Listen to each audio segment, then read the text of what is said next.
The supposed comet is catching the attention of some of the nation's most renowned scientists. A silent behemoth from another star is cruising through our solar system, and it's doing things that have top scientists, including Harvard's Avi Loeb, deeply concerned. It raises the question of whether this is a typical comet, a natural object, or... Hi, Diane. I thought I'd get into this again because if this is true, that's the end of the world as we know it. So there's a few people reporting this, and some of them are reputable, like Harvard professors. So I think it's worth another look. Maybe something technological. Named 3I Atlas. It's so massive that the sun's power can't even nudge it off course. To put it mildly, this is not normal. Yeah, Diane, I ate too many lollies and my stomach was upset for about 4 or 5 hours. I ended up emptying my stomach, if you know what I mean, and felt better. Thank you, though. It's leaving a trail of industrial-grade metal, not rock dust. And the most shocking fact is, it seems to have come from the exact same spot in the sky as the famous WOW alien signal. We're not just watching a comet. We may be from the same plate that WOW signal comes from. That's heavy. Watching a mothership. The ghost ship that refuses to move. The thing nobody tells you about comets is that they are basically giant, dirty snowballs. As they get closer to the sun, the ice turns into gas and dust, shooting out like a rocket engine.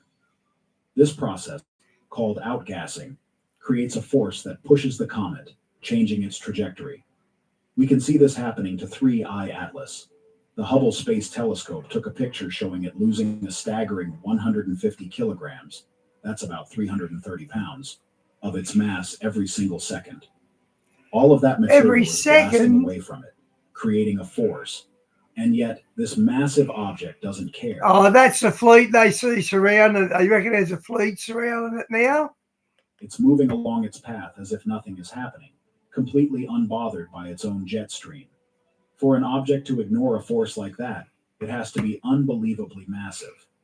Loeb did the math, and the results are a real shocker. Nah, just smoking edibles, Di. That's what gets me coughing. For 3I Atlas to remain so steady on its path, it must weigh more than 33 billion tons. That is just the minimum weight. To put that into perspective, it would need to be over 3 miles wide, roughly the width of Manhattan Island. What many overlooked is that this makes it at least 1,000 times more massive than the last major interstellar visitor, a comet named Borisov. Borisov was about twice the size of a football field. We're talking about a football field versus an entire city. This raises a huge question. If objects like Borisov are out there, we should be seeing 1,000 of them for every one object the size of 3I Atlas. But we're not. This object is a statistical anomaly. It's just too big and too rare. The most shocking fact is, we're about to get a much closer look. As it flies past Mars, I remember when this entered the atmosphere, there's a report on it, but I just blew it off.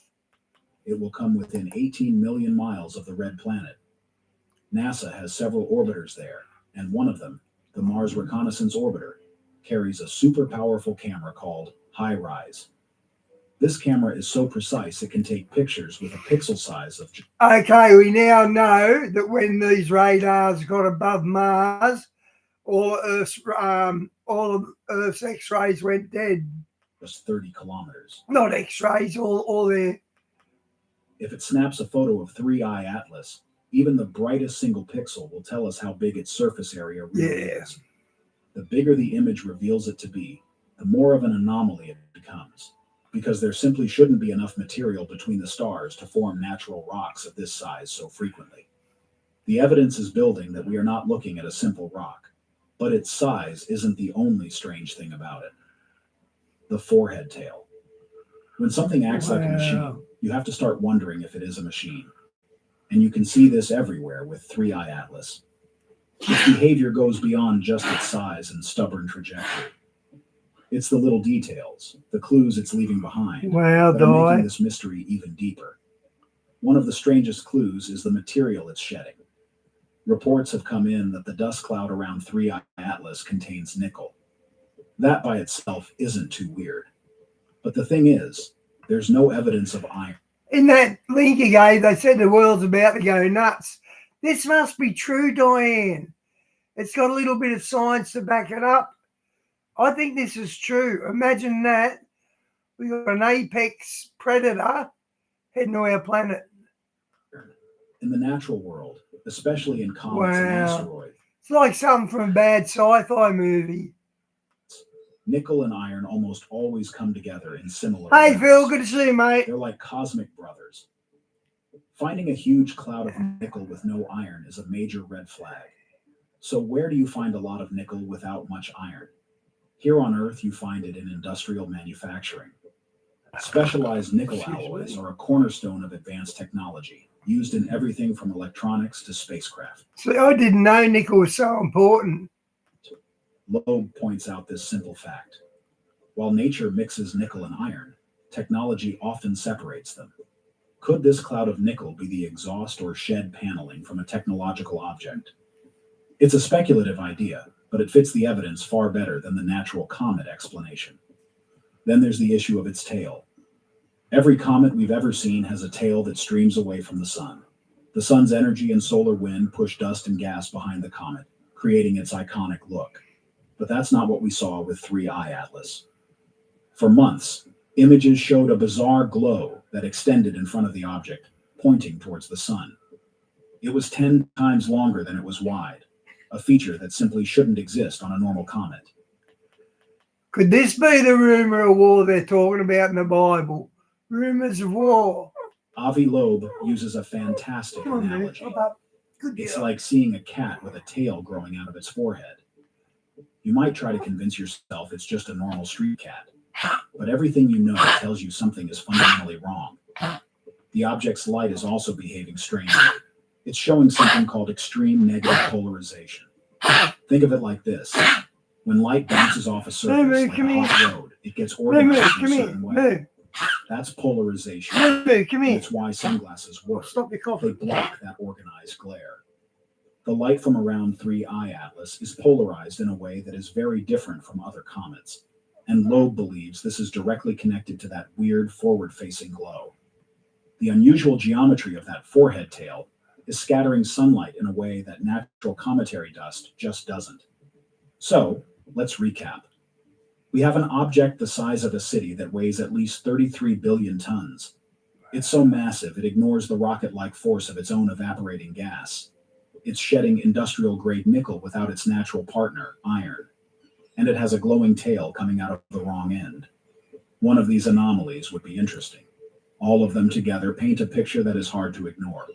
It looks less like a rock from space and more like a vessel, and its origin story makes it even more suspicious. An echo from 1977. Stir-fry, baby. Sunrise, baby. Kubota's Orange October sale is on now. Score a 4-year warranty across the Kubota construction range, or get $1,000 credit on SSV and SVL attachments. Plus, there are finance deals on all excavators, including the new U17. Come on, lads. Hurry in before Orange October ends. Hello there, it's so good to see you. At Hammond Care, we've been caring for people for more than 90 years. The cost of retirement will be different for everyone. UniSuper's retirement calculators can show you how much you might expect to retire. The mystery of 3I Atlas doesn't just exist in the here and now. What many have overlooked is a potential connection that stretches back decades, tying this physical object to one of the greatest unsolved. I remember this wow signal. I was in the UFOs through my teenage years and that, and new age into my 20s. I remember when this wow signal was sent. Puzzles in the search for extraterrestrial intelligence. On August 15th, 1977, an astronomer using the Big Ear radio telescope in Ohio detected a powerful narrowband radio signal coming from deep space. The signal was so strong and so perfect that the astronomer, Jerry Amon, circled it on the computer printout and wrote one word: wow. It became known as the wow signal. It was undeniably extraterrestrial, but it never repeated, and its source remains a complete mystery. Here's where it gets wild. Avi Loeb noticed something incredible. He checked the direction in the sky where the wow signal came from and compared it to the direction that 3I Atlas traveled from. They are almost perfectly aligned. Die, they won't let me load that. That Charlie Kirk link, they won't let me load it. Mind. The two directions are within 9 degrees of each other. Now, space is a big place. The chance of two completely unrelated things, a mysterious one-off radio signal and a bizarre I reckon he was a sacrifice for Trump's agenda. interstellar object, coming from the same tiny patch of sky by pure coincidence, is just 0.6%. That's incredibly low. This raises a mind-bending question. Was 3I Atlas the object that sent the wow signal all those years ago? Think about what that would mean. It would suggest this object isn't just a passive piece of technology, but an active probe or vessel capable of transmitting powerful signals. It would also imply a journey that has lasted for a very, very long time. In response to this staggering possibility, Not if they're giant demons. Demons live for 6,000 years, apparently. Loeb is now urging radio observatories around the world to Couldn't point get their that out. dishes at 3I Atlas and listen. Is it transmitting anything now? So far, there have been no reports, but the search is on. But not all things are what they seem, and the object's timing adds another layer of suspicion. Its journey through our solar system seems almost perfectly Diane, they've blocked it for commercial reasons. Copyright. planned for it to be hidden from us at the most critical moment. The object will make its closest approach to the sun on October 29th. This is the point where it will experience the sun's maximum gravitational pull, a perfect time for any object wanting to perform a maneuver or use a gravity assist to change its course. The most shocking fact is that during this entire period in October, Earth will be on the opposite side of the sun. The sun itself will be blocking our view. We won't be able to see it. Was this a coincidence, or was it a planned orbital maneuver to keep prying eyes away during a key moment?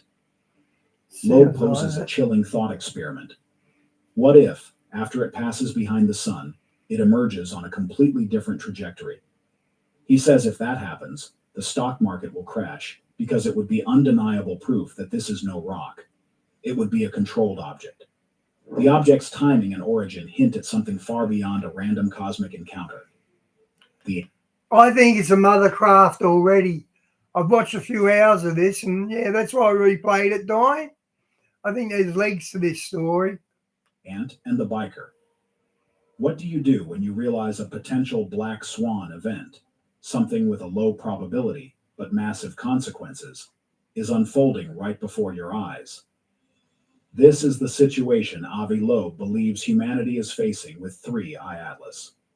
It's not just an academic curiosity anymore. Man. It could be a paradigm-shifting encounter. Diane, that'd be your military doing sonic booms. And we are completely unprepared. This is why Loeb took the extraordinary step of writing a letter to the United Nations. He urged them to establish an international committee dedicated to interstellar objects. You see, a new telescope, the Rubin Observatory, is about to come online, and it's expected to find a new interstellar object every few months. We are entering a new era of cosmic traffic. But a technological object?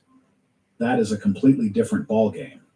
If we detect a visitor that isn't a rock or a chunk of ice, but a machine, all our plans become useless. As Loeb puts it, all bets are off. An asteroid follows the predictable laws of gravity. A machine does not. It could change direction. It could speed up or slow down. It could behave in ways our science simply cannot predict. Loeb compares our current situation to a colony of ants living on a crack in the pavement.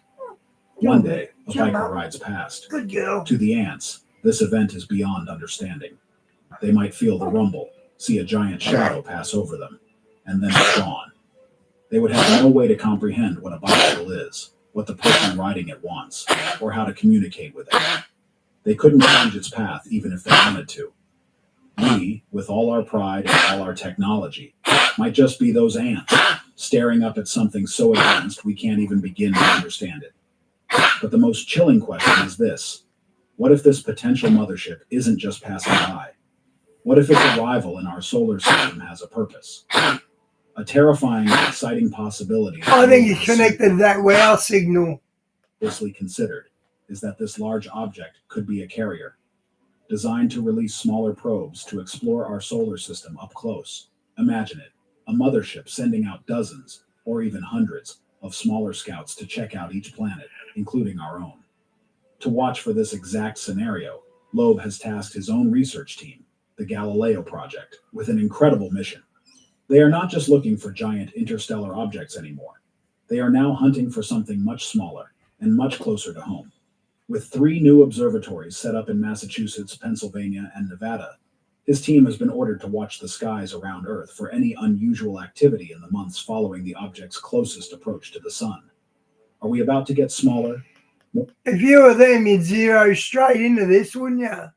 If you got an opportunity to look at this through cameras, you'd do it. Or personal visitors? I would anyway. We are finally watching. This entire event forces us to look in the mirror and confront our place in the universe.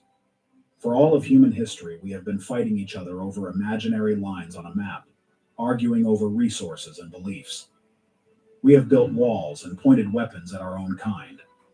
Loeb believes an encounter like this, the confirmation that we are not alone, could be the one thing that finally brings humanity together.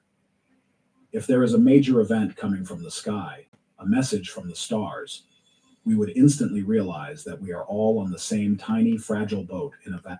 That's fantasy thinking. People will panic and run amok. They're crazy if they think the world's going to come out. Oh, we're getting invaded by UFOs, so let's all join together. Nigeria, you join with. It don't work. Man's not like that. Vast cosmic ocean. Our differences would suddenly seem very, very small. I doubt For now, that. politicians and the financial markets won't pay attention. They need absolute, undeniable proof before they act, and by then, it might be too late. But the public is a different story. People are already captivated. The interest in 3I Atlas is massive, sparking a global conversation and inspiring a new generation to look up at the stars and wonder. Whether it's just a weirdly shaped rock or a fully operational mothership, this object is a story that is still unfolding in real time. And more than anything else, it is a test. It's a test of our scientific curiosity, challenging us to be open to possibilities that scare us. It's a test of our ability to cooperate on a global scale, to share information, and work together. And finally, it's a test of our courage to face a universe that may be far stranger and far more crowded than we ever dared to imagine. Is 3I Atlas just a weird comet? Or are we ignoring the signs of humanity's first verified contact with alien technology? Let us know what you...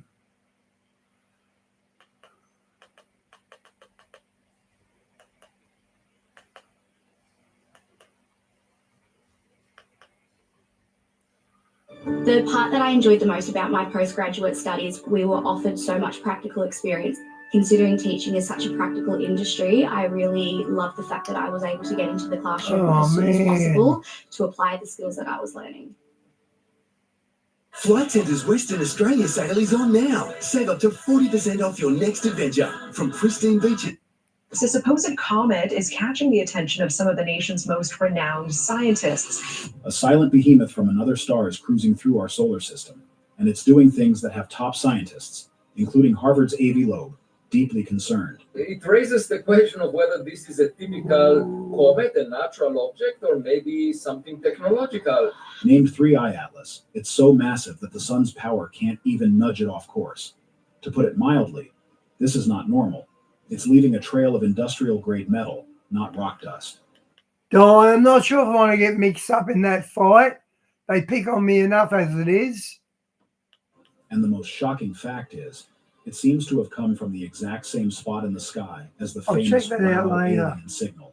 We're not just watching a comet, we may be watching a mothership. The ghost ship that refuses to move. The thing nobody tells you about comets is that they are basically giant, dirty snowballs. As they get closer to the sun, the ice turns into gas and dust, shooting out like a rocket engine. This process, called outgassing, creates a force that pushes the comet, changing its trajectory. We can see this happening to 3I Atlas. The Hubble Space Telescope took a picture showing it losing a staggering 150 kilograms, that's about 330 pounds, of its mass every single second. All of that material is blasting away from it, creating a force, And yet, this massive object doesn't care. It's moving along its path as if nothing is happening, completely unbothered by its own jet stream. For an object to ignore a force like that, it has to be unbelievably massive. Loeb did the math, and the results are a real shocker. For 3I Atlas to remain so steady on its path, it must weigh more than 33 billion tons. That is just the minimum weight. To put that into perspective, it would need to be over 3 miles wide, roughly the width of Manhattan Island. What many overlook is that this makes it at least 1,000 times more massive than the last major interstellar visitor, a comet named Borisov. Borisov is about twice the size of a football field. We're talking about a football field versus an entire city. This raises a huge question. If objects like Borisov are out there, we should be seeing 1,000 of them for every one object the size of 3I Atlas. But we're not. This object is a statistical anomaly. It's just too big and too rare. The most shocking fact is, we're about to get a much closer look. Yeah, I can play that. As it flies past Mars, it will come within 18 million miles of the red planet. NASA has several orbiters there, and one of them, the Mars Reconnaissance Orbiter, carries a super powerful camera called HiRISE. This camera is so precise it can take pictures I'll do that one after this. with a pixel size of just 30 kilometers. If it snaps a photo of 3I Atlas, even the brightest single pixel will tell us how big its surface area really is. The bigger the image reveals it to be, the more of an anomaly it becomes, because there simply shouldn't be enough material between the stars to form natural rocks of this size so frequently. The evidence is building that we are not looking at a simple rock, but its size isn't the only strange thing about it. The forehead tail. When something acts like a machine, you have to start wondering if it is a machine. And you can see this everywhere with 3I Atlas. Its behavior goes beyond just its size and stubborn trajectory. It's the little details, the clues it's leaving behind, that are making this mystery even deeper. One of the strangest clues is the material it's shedding. Reports have come in that the dust cloud around 3I Atlas contains nickel. That by itself isn't too weird. But the thing is, there's no evidence of iron. In the natural world, especially in comets and asteroids, nickel and iron almost always come together in similar amounts. I wonder what the metal was they found at Roswell. Of course, LA, Missouri got a piece of that. I wonder what it come down to, what was in it. They're like cosmic brothers. Finding a huge cloud of nickel with no iron is a major red flag. So where do you find a lot of nickel without much iron? Here on Earth, you find it in industrial manufacturing. Specialized nickel alloys are a cornerstone of advanced technology, used in everything from electronics to spacecraft. Loeb points out this simple fact. While nature mixes nickel and iron, technology often separates them. Could this cloud of nickel be the exhaust or shed paneling from a technological object? It's a speculative idea, but it fits the evidence far better than the natural comet explanation. Then there's the issue of its tail. Every comet we've ever seen has a tail that streams away from the sun. The sun's energy and solar wind push dust and gas behind the comet, creating its iconic look. But that's not what we saw with 3I Atlas. For months, images showed a bizarre glow that extended in front of the object, pointing towards the sun. It was 10 times longer than it was wide, a feature that simply shouldn't exist on a normal comet. Avi Loeb uses a fantastic analogy. It's like seeing a cat with a tail growing out of its forehead. You might try to convince yourself it's just a normal street cat, but everything you know tells you something is fundamentally wrong. The object's light is also behaving strangely. It's showing something called extreme negative polarization. Think of it like this. When light bounces off a surface, like a hot road, it gets organized in a certain way. That's polarization, and it's why sunglasses work. They block that organized glare. The light from around 3I Atlas is polarized in a way that is very different from other comets, and Loeb believes this is directly connected to that weird forward-facing glow. The unusual geometry of that forehead tail is scattering sunlight in a way that natural cometary dust just doesn't. So, let's recap. We have an object the size of a city that weighs at least 33 billion tons. It's so massive it ignores the rocket-like force of its own evaporating gas. It's shedding industrial-grade nickel from its natural partner, iron, and it has a glowing tail coming out of the wrong end. One of these anomalies would be interesting. All of them together paint a picture that is hard to ignore. It looks less like a rock from space and more like a vessel, and its origin story makes it even more suspicious. An echo from 1977. Yo, R-I-C-E. Alright, stop. Grab a plate and listen. Price is back to the whole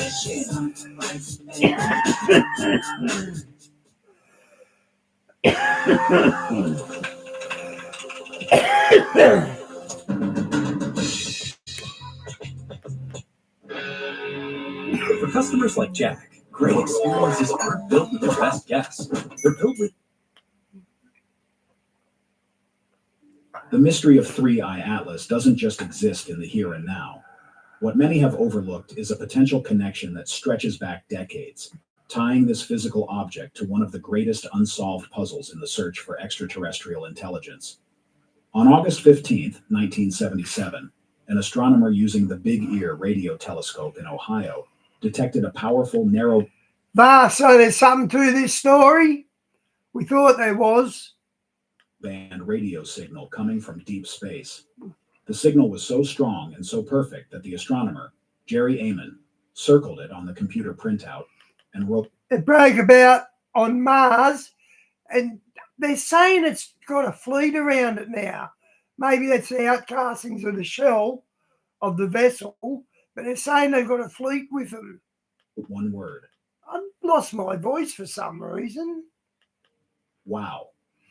It became known as the wow signal. It was undeniably extraterrestrial, but it never repeated, and its source remains a complete mystery. Here's where it gets wild. Avi Loeb noticed something incredible. He checked the direction in the sky where the wow signal came from and compared it to the direction that 3i Atlas traveled from. They are almost perfectly aligned. The two directions are within 9 degrees of each other. Now, space is a big place. The chance of two completely unrelated things, a mysterious one-off radio signal and a bizarre interstellar object, coming from the same tiny patch of sky by pure coincidence, is just 0.6%. That's incredibly low. This raises a mind-bending question. Was 3i Atlas the object that sent the wow signal all those years ago? Think about what that would mean. It would suggest this object isn't just a passive piece of technology, but an active probe or vessel capable of transmitting powerful signals. It would also imply a journey that has lasted for a very, very long time. In response to this staggering possibility, Loeb is now urging radio observatories around the world to point their dishes at 3i Atlas and listen.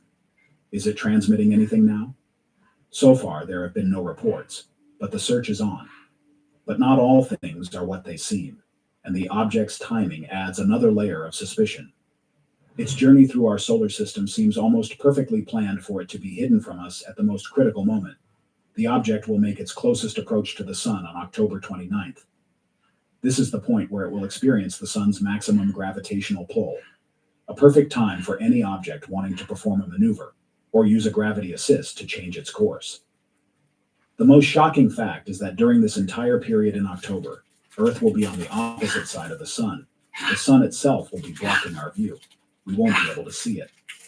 Was this a coincidence, or was it a planned orbital maneuver to keep prying eyes away during a key moment? Loeb poses a chilling thought experiment. What if, after it passes behind the sun, it emerges on a completely different trajectory? He says if that happens, the stock market will crash, because it would be undeniable proof that this is no rock. It would be a controlled object. The object's timing and origin hint at something far beyond a random cosmic encounter. The ant and the biker. What do you do when you realize a potential black swan event, something with a low probability but massive consequences, is unfolding right before your eyes? This is the situation Avi Loeb believes humanity is facing with 3i Atlas. It's not just an academic curiosity anymore. It could be a paradigm-shifting encounter, and we are completely unprepared. This is why Loeb took the extraordinary step of writing a letter to the United Nations. He urged them to establish an international committee dedicated to interstellar objects. You see, a new telescope, the Rubin Observatory, is about to come online, and it's expected to find a new interstellar object every few months. We are entering a new era of cosmic traffic. But a technological object? That is a completely different ballgame. If we detect a visitor that isn't a rock or a chunk of ice, but a machine, all our plans become useless. As Loeb puts it, all bets are off. An asteroid follows the predictable laws of gravity. A machine does not. It could change direction. It could speed up or slow down. It could behave in ways our science simply cannot predict. Bas, I was thinking I'll get that blue beam happening. Loeb compares our current situation to a colony of ants living on a crack in the pavement. One day, a biker rides past. To the ants, this event is beyond understanding. They might feel the rumble, see a giant shadow pass over them, and then it's gone. They would have no way to comprehend what a bicycle is, what the person riding it wants, or how to communicate with it. They couldn't change its path even if they wanted to. We, with all our pride and all our technology, might just be those ants, staring up at something so advanced we can't even begin to understand it. But the most chilling question is this: what if this potential mothership isn't just passing by? What if its arrival in our solar system has a purpose? A terrifying and exciting possibility that Loeb has seriously considered is that, well, if it come from that WOW area, that's 50 years apart. This large object could be a carrier, designed to release smaller probes to explore our solar system up close. Imagine it, a mothership sending out dozens, or even hundreds, of smaller scouts to They wouldn't even need air pilots. They just use drones. Check out each planet, including our own. To watch for this exact scenario, Loeb has tasked his own research team, the Galileo Project, with an incredible mission. They are not just looking for giant interstellar objects anymore. They are now hunting for something much smaller and much closer to home. With 3 new observatories set up in Massachusetts, Pennsylvania, and Nevada, his team has been ordered to watch the skies around Earth for any unusual activity in the months following the object's closest approach to the sun. Are we about to get smaller, more personal visitors? We are finally watching. This entire event forces us to look in the mirror and confront our place in the universe. For all of human history, we have been fighting each other over imaginary lines on a map, arguing over resources and beliefs. We have built walls and pointed weapons at our own kind. Loeb believes an encounter like this, the confirmation that we are not alone, could be the one thing that finally brings humanity together. If there is a major event coming from the sky, a message from the stars, They'll just turn dog eat dog. I don't believe man will come together in peace. They'll just do dog eat dog. we would instantly realize that we are all on the same tiny, fragile boat in a vast cosmic ocean. Our differences would suddenly seem very, very small.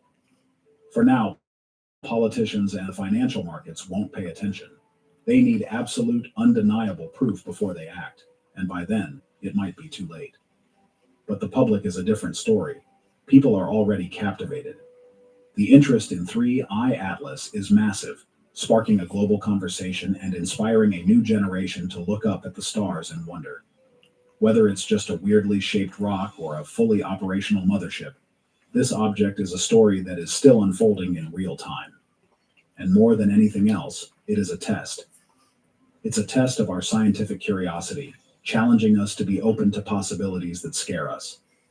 It's a test of our ability to cooperate on a global scale, to share information, and work together. And finally, it's a test of our courage to face a universe that may be far stranger and far more crowded than we ever dared to imagine. Is 3I Atlas just a weird comet? Or are we ignoring the signs of humanity's first verified contact with alien technology? Let us know what you believe in the comments below.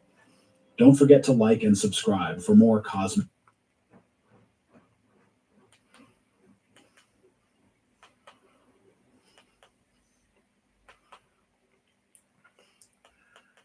Where's that one you done, Di?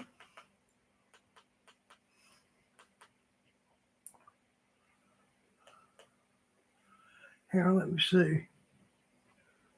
I can't find the one you done, Di. Oh, there it is.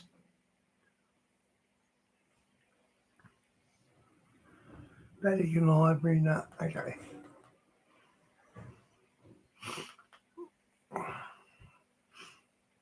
Don't just exist, that they're here. Like, what if a UFO landed on the front lawn of the White House? Right now, as you're watching this, a visitor from another star system is sailing past Jupiter and making its way to the inner planets at 137,000 miles an hour. It was discovered on July 1st. And really, Diane, that's what the Vatican's done. Man, we are in the last day. This is unbelievable. Within days. The Catholics done that. Could you believe they could have got away with that in the 60s? There were headlines and social media posts Wow. that it could be an alien spaceship. And they usually cited the Harvard astrophysicist Avi Loeb, who published a paper that suggested it might be, quote, evil alien technology. Now, to be fair, Loeb and his team, they do make it clear in the paper that what they're doing is a, quote, pedagogical exercise, more of a thought experiment, and that the answer is probably something a lot more mundane. But that didn't get the headlines, did it? But we do know that it came from outside our solar system, because the speed it's traveling is just way too fast to get captured by the sun's gravity. So, yeah. Yeah, Vast, they done it the rope in the Arabs. There's no chance that it's a local comet or an asteroid. It was given the name 3-Eye Atlas after the Atlas Survey Telescope team that found it. And that's why most mosques, they've got a Mary. Doggy, come on. Jump up. Come on. Wherever there's a mosque, there's usually a statue of Mary in a church close by. 3-Eye, because it's the third interstellar object that's been discovered. After 2-Eye Borisov in 2019, and the one you're probably most familiar with, Oumuamua in 2017. Oumuamua made a lot of waves because it was the very first interstellar object that we've ever seen, but also got a lot of headlines because there were people there too claiming that it was an alien spaceship due to its weird shape, and then it accelerated kind of weirdly as it headed toward the sun. And the author of the paper that got all those headlines was, of course, Avi Loeb.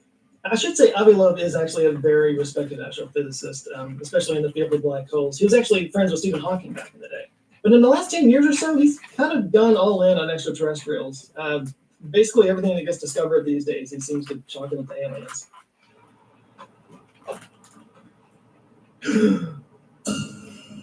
Aliens.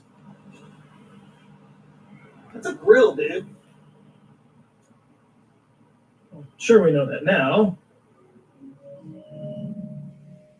Like in 2023, some metallic spheroids were found off the coast of Papua New Guinea that were suspected of being from a meteor that fell there in 2014 that they know about. And because it had some alloy that wasn't found here on Earth, he wrote a paper suggesting it was aliens. Now, Loeb and his supporters would claim that he's not really saying that all these things are aliens, but he just kind of wants to open people up to the possibility of extraterrestrials and just get people to take the subject more seriously. The fact that he's written 3 books on aliens and has a monetary incentive to hype the subject, I'm sure has nothing to do with it. Just a coincidence. He's not alone, though. Like right now, a lot of people are taking the subject of aliens very seriously, with military reports of UAPs and congressional hearings looking into them as a potential threat. Interest in aliens is at an all-time high. What if it is aliens? What if tomorrow we suddenly had incontrovertible proof that they don't just exist, that they're here? Like what if a UFO landed on the front lawn of the White House? These are scenarios that sci-fi writers have been speculating about for over a century. But what if it wasn't sci-fi? What if it... The world will be in chaos if that happens. It actually happened. What would happen next? Chaos. What's the plan? If the U.S. government is really taking the threat of UAPs that seriously, surely there's a plan in place for what to do about it, right? Well, I decided to look into it. So today we're going to talk about the actual plans for alien contact. All right, so we've made contact with aliens. Vast. That's why the Wicked Witch of the East and the Wicked Witch of the West are sisters, because the Wicked Witch of the West created the Wicked Witch of the East, and the Wicked Witch of the West is the Pope. So that's what happened there. Now what? The answer depends on what kind of contact we're talking about here. Types of alien contact have been categorized in a lot of different ways. The most famous is the Close Encounter Scale created by J. Allen Hynek in 1972. You're probably familiar with the term Close Encounters of the Third Kind, obviously the inspiration for the movie in 1977. Well, J. Allen Hynek coined that term just 5 years earlier. In fact, he makes an appearance at the end of the film. He created his system as an attempt to scientifically categorize UFO reports based off his work with the U.S. Air Force on Project Sign, Project Grudge, and most famously, Project Blue Book. And the third kind is when we make physical contact. But still, he was kind of talking about like individual reports of, single people seeing UFOs. I'm talking about a massive worldwide, world-changing event where... So what do you think of this atlas? Is it a warship? Is it a meteor? What is it? What do you think? Everybody can see unambiguously that aliens are real. Going the info I'm watching, to me it seems real. Can you prove why it's not? This is a different beast. So I actually created my own 3 categories to classify them. First category is radio or electromagnetic signals from outside our solar system, where we have proof of intelligent life, but it's way out there in the universe and can't hurt us. The second category involves aliens that are here on Earth, but they come in peace. The take me to your leader scenario. The third category is the bad one. This is where aliens actually attack us for reasons as varied as self-preservation, to stealing our resources, to even terraforming. I feel like I've seen that one somewhere before. Because that's kind of the fundamental question. Like, why would they come here in the first place? Here on Earth, most wars between countries are fought over resources. They're usually to steal our minerals and to harvest mankind for our slave labor. That'd be a good way for the baddies to come. Couched in some kind of cultural identity or past grievances between countries, but it usually comes down to resources. Energy resources like oil and gas, food resources like fertile land and access to water, even technological resources like manufacturing and data. One country has it, the other country doesn't, and so they invade their neighbor to get it. So it's safe to assume that if aliens came down to Earth, they might do so for the same reason, especially when you consider the vast distances between stars and what an effort it would take to even get here. They wouldn't have come all this way unless there was something really valuable to them here, right? The obvious resource is water. Earth is a water planet. Literally 71% of the Earth's surface is covered by water, of which only 3% of that water is fresh water that we can drink. It's kind of a ridiculous situation when you think about it. We actually have a water hemisphere. If an alien was approaching the planet from this angle, they would think it was nothing but water. I guess unless they waited 12 hours for the planet to rotate. Kind of ruins the effect. Now there is a flip side to this argument that the Earth actually isn't that special when it comes to water. We may have a lot of liquid water, but water itself, not actually that rare in the universe. In fact, it's pretty common. Hell, right here in our solar system, there's frozen water on Ganymede, Titan, Triton, Ceres, Europa, and Enceladus. Enceladus actually has a water plume at its south pole that's venting like an Olympic-sized swimming pool into space every couple of hours. They can literally just park there and collect it. Not to mention that Saturn and Jupiter have more water vapor in their atmosphere than you find in 100 Earths. Or the Oort cloud, just trillions of comets covered in ice. The point is, if it's water that they're after, there's much more abundant sources of it right here in our solar system that, don't have a pesky infestation of hairless monkeys with nuclear weapons. It also stands to reason that if water is so common here, that it's probably also pretty common in their own solar hairless monkeys with nuclear weapons. That's a good pay. System, which would be exponentially easier to access. So more likely it's the planet itself.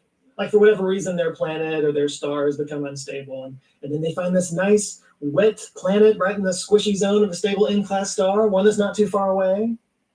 You just gotta have it. That is, of course, if their physiology requires a place like that. I'll get back around to that in a minute. Another reason they might contact us is to form an alliance of some kind. This might be in person by landing on the White House lawn or long distance through some kind of radio or light signals. Yeah, I love how I keep saying the White House lawn as if there are no other heads of state around the world. Not trying to be America-centric. I'm just saying the White House has a huge front lawn. It's even kind of shaped like a UFO. I bet it was put there as a landing pad. I just started a new conspiracy theory. Anyway, the point is that they might want to form some kind of an alliance with us. Maybe to share knowledge, maybe to help protect against some other hostile alien species, or maybe they just want to make interplanetary friends. That'd be nice. Or maybe they just want to study us. I mean, we sent 10 successful robotic missions to Mars. And a big reason for that was because we wanted to know if there was life there. We meticulously analyzed soil samples and scoured every inch with orbital satellites looking for any shred of bacterial life. We've scanned millions of star systems looking for planets just like ours that might support life. If we found one and had the actual ability to go there, we would absolutely go there and study the hell out of it. Why wouldn't aliens do the same thing? This is sometimes called the zoo hypothesis. It's one of the solutions to the Fermi paradox that explains why aliens would avoid revealing themselves to us, but instead just kind of watch us from a distance. Kind of like we do at the zoo. This would help explain why. Well, Atlas, he's related to the Greek pantheon. He's one who got tricked into holding up the world. the UAPs are so elusive, but On his shoulder, that was Atlas, wasn't it? also seemingly pervasive. It might explain stories of alien abductions and them doing experiments on people. And to be honest, this is one of the better options because at least they aren't hostile toward us. And in fact, they might be inclined to protect us, like we protect animals in the zoo. Now, the flip side of that idea is the dark forest hypothesis. This one postulates that there are hundreds of alien civilizations everywhere, but we can't see them because they're all hiding from each other. And the only reason they would all hide from each other is because they're hiding from a hostile civilization that would wipe them out. It's a kind of game theory. Like, if you're a dominant civilization, the best way to preserve yourself is to eliminate any advancing civilization that threatens you. So maybe this dominant civilization sees our radio signals or spots signatures of nuclear explosions on our planet and recognizes us as an advancing civilization. So yeah, they come here to wipe us out before we get a chance to do the same to them. They aren't here for resources. They're not here to make friends. They just see another civilization out there that's rapidly advancing technologically, and they seem pretty prone to warfare. And they think, maybe we should nip this in the bud. I mean, if we're willing to bomb ourselves, just think what we do to them, right? And one more thing I want to talk about real quick, I teased this a minute ago, but alien physiology and how that might affect the reason that they would have for coming here. Like, again, they assume they were coming for the water or the stable sun, but that only matters if they're biologically similar to us. And who knows if that's the case? In fact, they most likely wouldn't be. Like, when you consider how varied different animal species are right here on this planet, it's kind of nuts to think that a species from a totally different planet with totally different conditions would be anything at all like us. Especially considering the vast distances they would have to cross to get here. It's most likely that they wouldn't be biological at all, at least not in the way that we think of biology, because this does not travel well. It's far more likely that it would be like artificially intelligent machines or non-DNA based biology that would make the journey. Actually, a pretty good example of this is on the TV show Invasion on Apple TV+. The aliens are kind of this pixelated metal ferrofluid type creature, which if living creatures were to make it across the vastness of space, I think it would be something like that, not some squishy, bug-eyed little green men. It'd have to be like a silicon-based life form or even like a boron-based life form, or maybe just living machines. And when I mentioned terraforming earlier, that's what the aliens are doing in this show. They kind of drop these metallic spores that spread all over the place and basically turn the world into a world they could live in. Not so good for us, though, which that's a pretty baller move. And kind of the worst possible scenario, if you think about it. Like, imagine an enemy who isn't just trying to wipe you out, but they're trying to change the planet so you can't even exist there anymore. Permanently. Like, I was listing all these resources they might want earlier. I mean, who knows? It might be a mineral in the soil that's useless to us, but they can't live without, and just spread like interstellar kudzu all over the earth. There is a spin-off of dark forest theory called berserker theory that says that it's not necessarily an alien species that's going to be wiping out civilizations, but like a rogue artificial intelligence that swarms the galaxy with self-replicating probes, also called von Neumann probes. Like, instead of sending themselves to go wipe out any potential threats, some ancient civilization created a self-replicating artificial intelligence swarm to go do it, and then that species itself might have died out a long time ago, and their creation is still just roaming around the galaxy doing their That's thing. true. It's kind of like the thought experiment of the paperclip machine that's programmed to make as many paperclips as possible, and then it gains sentience and just turns the whole universe into paperclips. Never seen that in a movie. But whatever the reason that they might come here, let's say that the aliens have found us. Now what? Let's start with that first scenario that I talked about. So we find unambiguous proof of alien signals from another star system in the universe. First of all, let's start with the good news. This is by far the most likely scenario. As I mentioned a minute ago, the distance between us and other star systems is ridiculously huge. The closest star to us is Proxima Centauri at 4.24 light years away. That's 24.6 trillion miles and even more kilometers. The fastest man-made object ever was the Parker Solar Probe, which topped out at 430,000 miles an hour. Even at that speed, it would take 6,500 years to reach Proxima Centauri. And that's the closest star. Whereas light and electromagnetic signals travel at the speed of light, so 4.2 years. So yeah, it's a lot more likely that an alien civilization would send signals our way than spaceships, assuming they're not worried about the dark forest hypothesis. And there is a plan if that should happen. It's just not from any government or the UN. It's from the International Academy of Astronautics. In 1989, the IAA drafted a document titled The Declaration of Principles Concerning Activities But I only coughed because of smoke pot. Following the detection of extraterrestrial intelligence, which attempted to create basically a PCP, or a post-contact protocol. It's basically a framework of what to do in case there's a legitimate alien signal discovered. This was actually created by a SETI committee in the IAA, SETI being the Search for Extraterrestrial Intelligence. It's a 9-point plan, It's fairly verbose, but I'll summarize it like this. Step 1, whatever team makes a discovery should first rule out any conceivable natural cause for the signal, obviously. Step 2, they should confirm with members of the SETI and IAA before making any public announcement. Step 3 provides a list of specific astronomical agencies to share the information with an IAA committee. Also part of Step 3 is informing the Secretary General of the United Nations. Step 4, if everyone agrees that this is real, this is where you get to announce it to the world. And it did stipulate that whoever made the discovery should have the privilege of making the announcement, which is fair. Step 5 specifies that all the data should be shared openly. Now I got Moo Moo coughing. Moo Moo, you all with the right? scientific community. Step 6 specifies how the data should be saved. This one's boring. We can move on. Step 7 is kind of interesting. It says that if it's an electromagnetic signal, that the International Telecommunications Union should block that frequency so the broadcasters don't contaminate the signal. Step 8 deals with any potential response we might send. Basically, appropriate international consultations take place. Finally, Step 9 says that the IAU should then create a committee to continue to monitor the signal and basically serve as a focal point for information. So yeah, scientists being nerdy. Love it. Now, this plan is a few decades old at this point. I'm sure it's evolved and changed a little bit in some ways, but for all those people out there working with SETI and watching the skies for signals, that's the plan. We are ready. Okay, I didn't like that. You are my best friend and we got something to do. Talk about another comet atlas, K1 atlas, that nobody's really talking about. We're going to come back and take a look at all this information here in just a moment, and we're going to keep it under 5 minutes. But first, an observation that was made down in Antarctica, actually Antarctica, New Zealand, Australia. These huge rings spanning over 6,000 miles wide look like some sort of a frequency. Could these be attributed to the incoming comets? Could they be attributed to the unique planetary alignment that the Earth is currently in right now as I do this video? It sure makes you wonder if this 33 billion ton object is having some sort of a possible influence on the planet. Now for a quick look at the sun, looking at multiple sunspots facing the Earth, and they're starting to get active. Looking at the planetary K index, you can see in the last 24 hours there's been at least 3 M-class solar flares. The geomagnetic storm kind of fizzled out. It wasn't much of a geomagnetic storm. I don't think it ever got above 1, and the reason being there wasn't much density Praying for Moo Moo in the stream of high-speed solar wind. So the geomagnetic storm, for all intents and purposes, has pretty much faded away. Looking at prank for your cough. I thought that was a prank. Putting garlic onion with soup.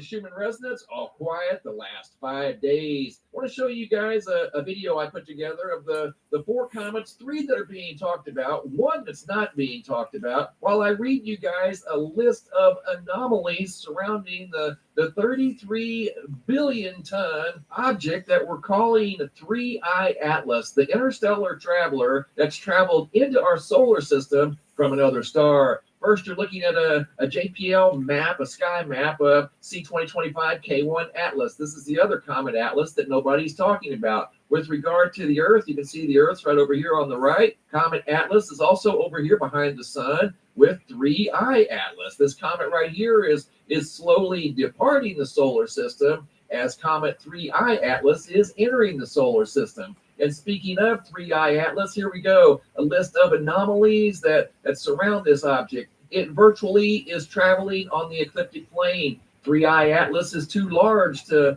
be an asteroid. 3I Atlas shows no evidence of cometary outgassing. And that's true from day one. Here's what it looked like from the observatory out on the big island of Hawaii. This was taken back in July. This thing didn't look like a comet then, and it really doesn't look like a comet now because it doesn't have a tail. If it is a comet, it is the most unusual comet to ever visit the solar system. Here's a couple more looks at Comet Atlas K1 Atlas that's also in the solar system right now as I do this video. Back to 3I Atlas, it's had a highly unusual approach to 3 planets in the solar system: Venus, Mars, and Jupiter. 3I Atlas achieves perihelion, coincidentally, as it's going to be behind the sun. Speaking of Atlas, here we go. C2025 N1 Atlas. This is the comet right here. There's the first image from the Gemini Observatory out on the big island of Hawaii. And at the time, this thing didn't even look like a comet. It wasn't green, didn't have a tail. It still doesn't have a tail. And This looks like something from the Ridicules of Critic.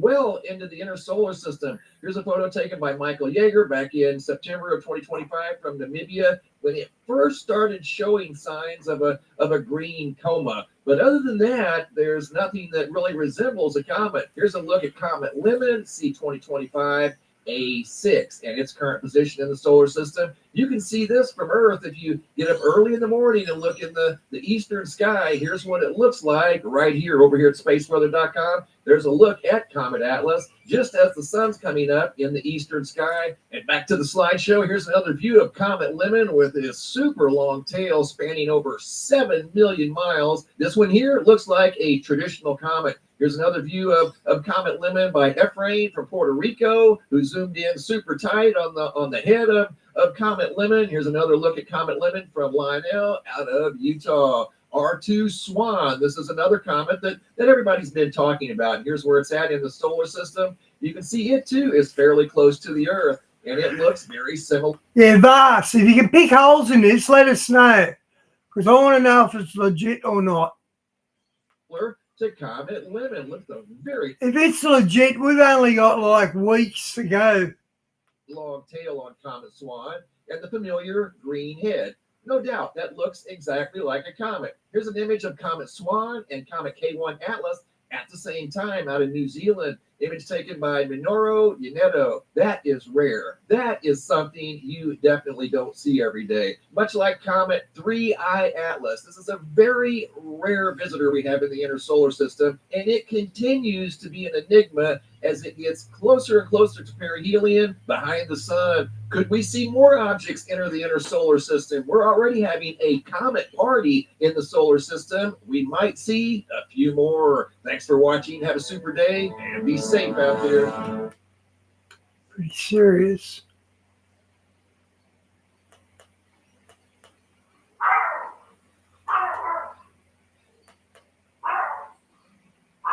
Hang on.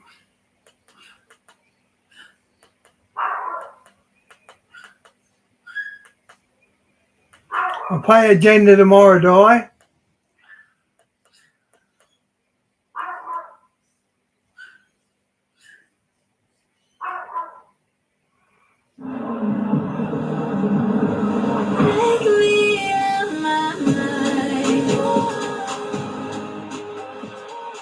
When you're all in, anything can happen. Grab a Coca-Cola and enjoy the moment. Gear up and make this summer BC having fun. From beach days to barbecues and even Chrissy gifting. Get all the gear for good times. Summer range out now. BC having fun. Hey! This wasn't a rock on a passive path. When astronomers first cataloged 3I Atlas in July 2025, the world barely noticed. After all, it was just another interstellar traveler, another piece of cosmic debris wandering through the vast emptiness between stars. The third object of its kind ever seen, sure, but still, by all appearances, nothing more than a silent visitor passing through the solar system on a one-way trip. But then the James Webb Space Telescope, arguably the most powerful eye humanity has ever opened to the cosmos, locked onto it. And what it saw changed everything. This wasn't just an icy rock being warmed by the sun. Deep within 3I Atlas, something was glowing. Not randomly, not chaotically, but rhythmically, like a pulse, like a heartbeat. And as the days went by, what started as a strange curiosity began evolving into something far more disturbing.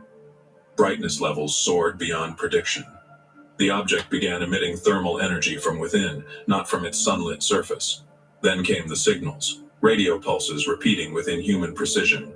And finally, the course change. The object veered, intentionally. This wasn't a rock on a passive path. This was an object behaving with intent, and possibly with awareness.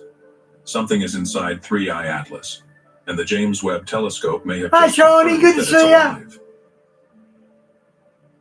At first, it was just a statistical outlier, a bright dot among many in the Webb Telescope's infrared feed. But as the team reviewed the data from the NIRSPEC instrument, one anomaly refused to be dismissed. 3I Atlas didn't behave like any other object in space. Typical interstellar visitors dim and brighten irregularly as they spin, eject material, or reflect sunlight unevenly from icy surfaces. But 3i Atlas showed no such variability. Instead, its brightness remained eerily constant.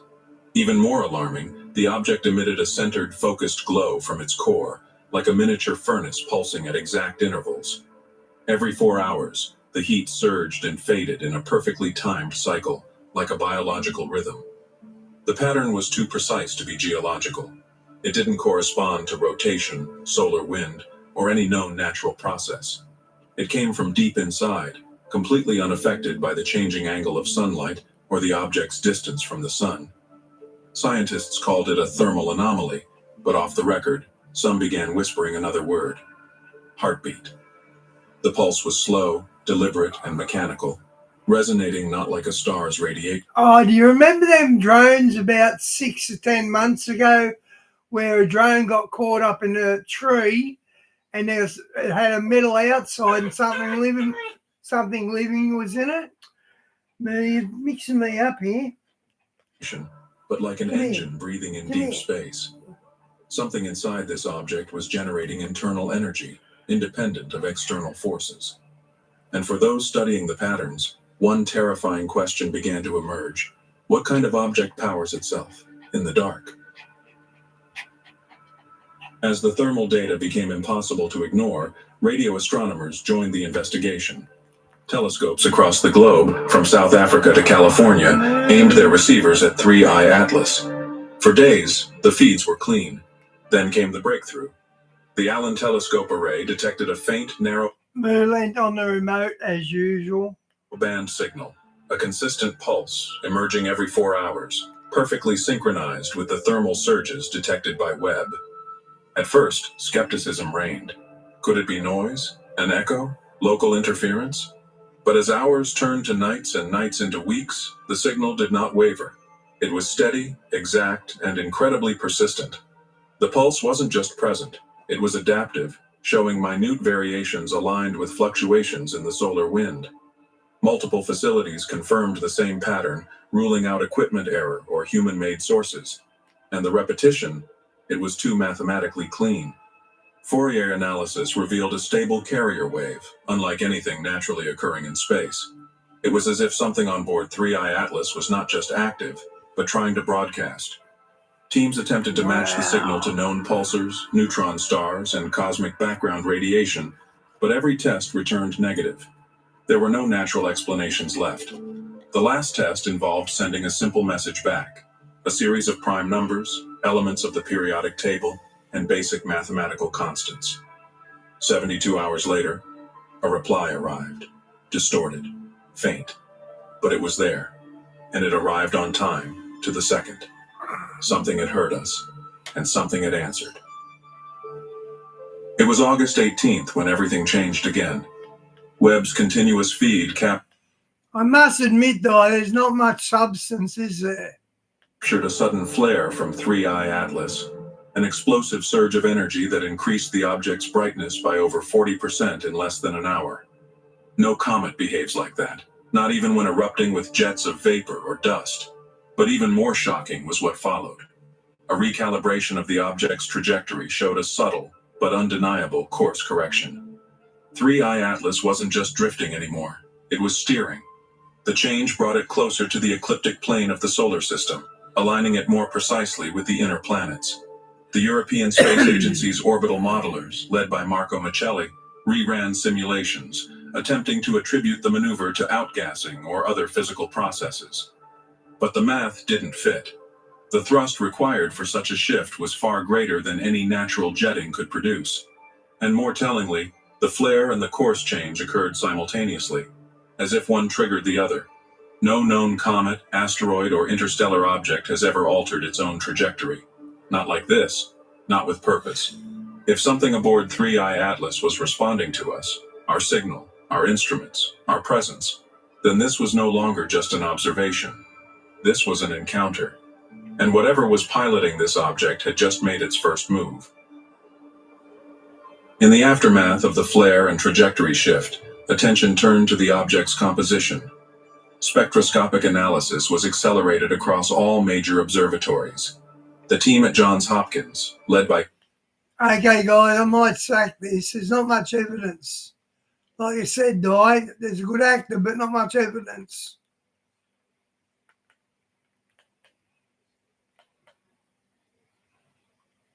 Where's Tony? I just loaded Tony up. Where is he? Hang on. Yeah, now that. Oh, there it is.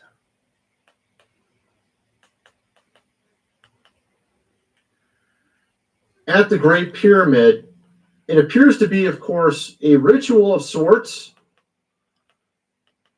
Boy, oh boy, we have some interesting things happening in Egypt. This is Tony. Hope you're all doing well.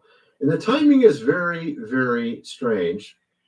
We have this massive music. I guess you would say music. This is like some sort of weird AI digital light show at the Great Pyramid. It appears to be, of course, a ritual of sorts. I don't know if you guys knew about this. And when you start to look into this, you start to find a lot of very strange things. Our president actually is going through Egypt right now. He's going through the Middle East. Yeah, Phil was here earlier. I'd say he's dropped off to sleep, guys.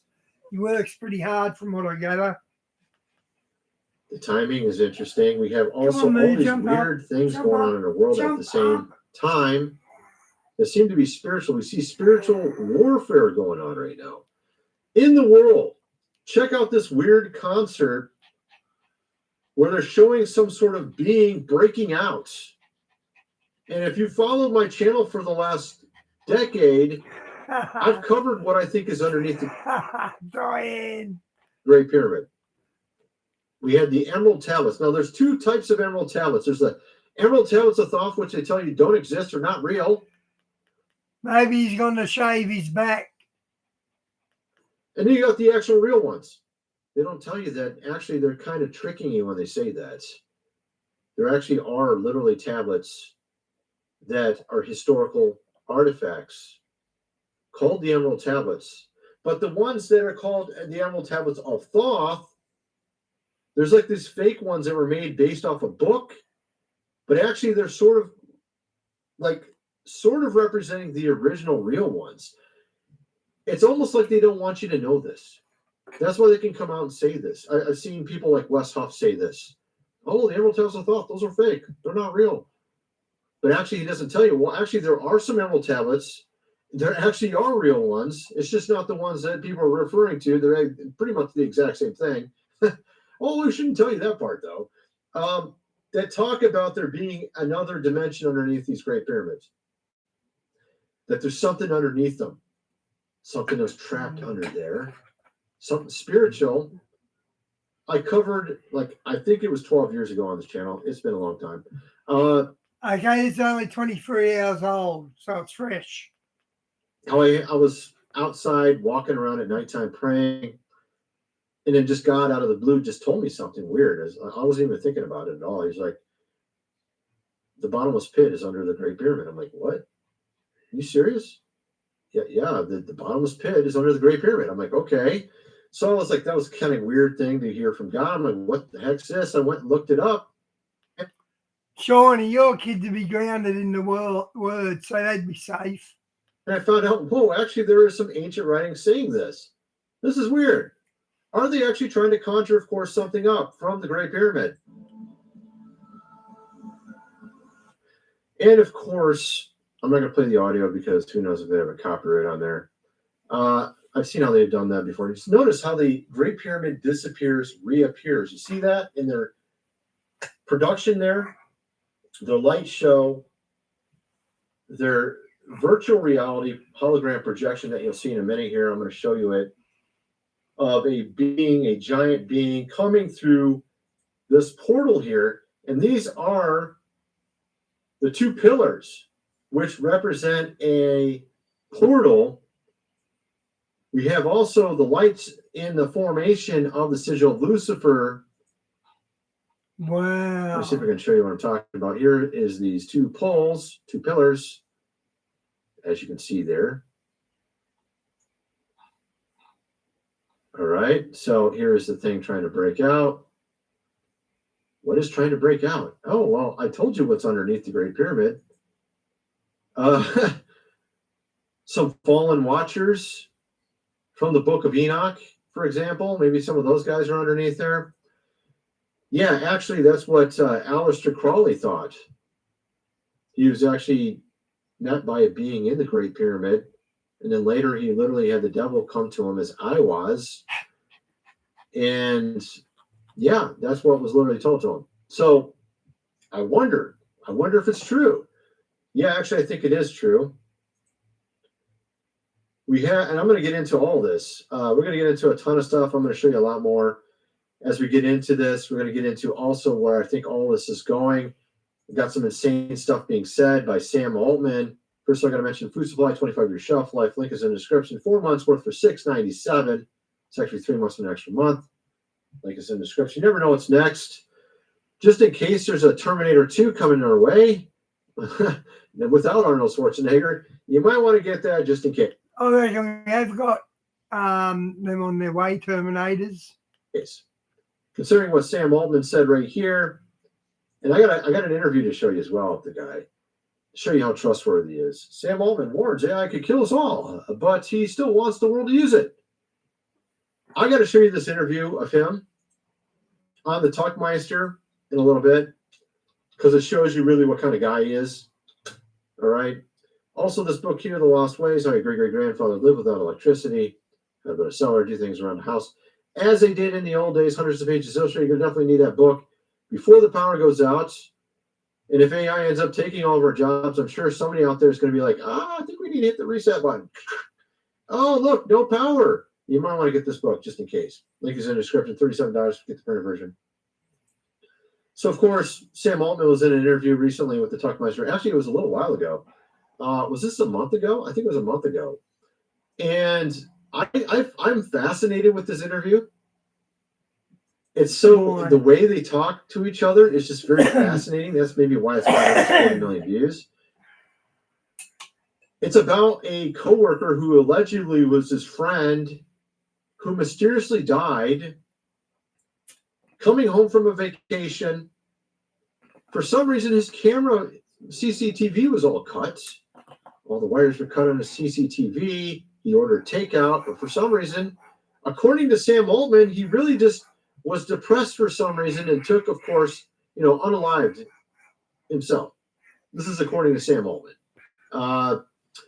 Yeah, and no one's really believing this for some reason. And here you have Tuckmeister ask him about it.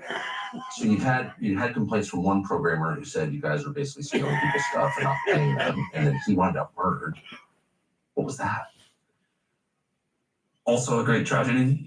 He goes on to say that he unalived, of course, himself.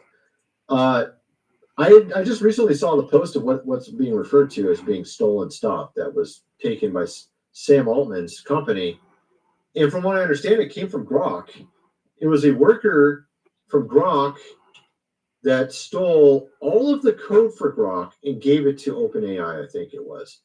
Stole code. It was of one worker, and he got a job there. I think that's what it was. Let me see if I can find that really quick. Yeah, here we are. Well, they're just showing it. Here it is. This is the guy right here. Okay, let me show you this. Ex-Musk engineer stole Grok code, joined OpenAI before leaving. He stole $7 million worth of AI shares, XAI shares. Elon Musk is now suing him for allegedly stealing Grok's source code. This man right here. And, of course, Sam Altman right here is the chief executive officer of OpenAI.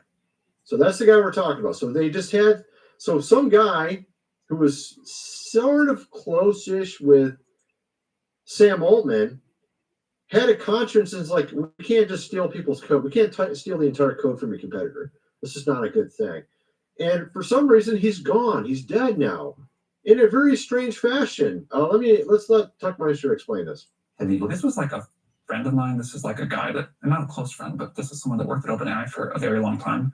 I was really shaken by this tragedy. I spent a lot of time trying to, read everything I could, as I'm sure you and others did too, about what happened. It's like gruesome to talk about, but I read the whole That's right. medical record. Does it not look like one to you?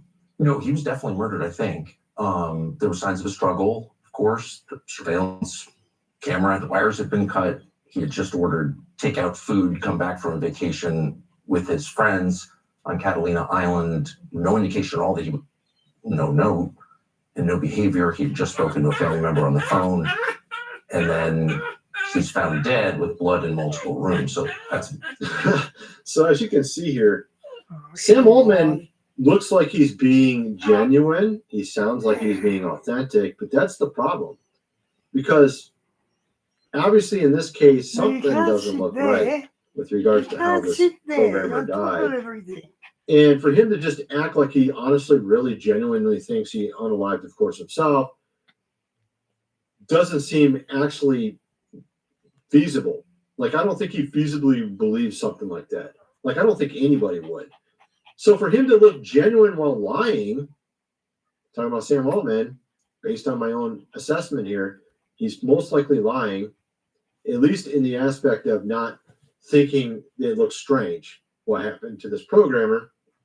The fact that you won't, like 90+% chance he's probably lying, and the fact that he can look genuine while lying is kind of a concern. And then Tuckmeister goes on to say, well, this is a little concerning because people are wondering, because you're making AI, okay?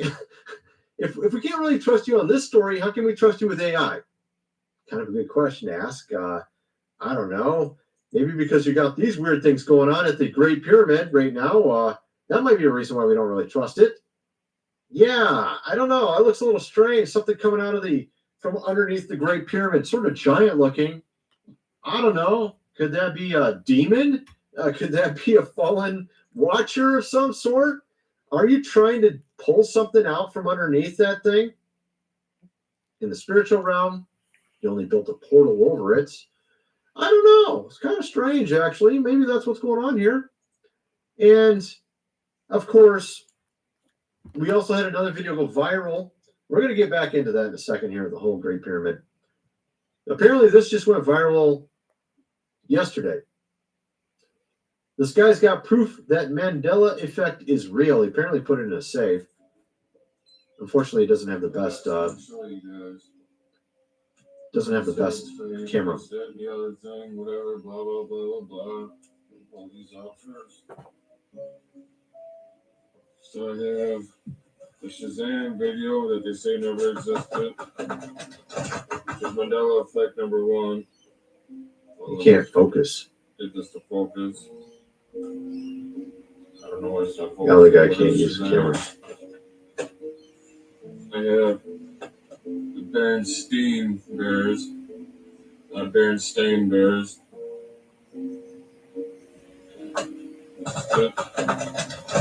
Just Mandela effect number 1. Well, let me get this to focus. I don't know why it's not focusing. Oh, they can't focus. That's not sus, is it? I have the Berenstain. And the camera doesn't work. Berenstain Bears. The actual book. And then I also have an original pair of Fruit of the Loom.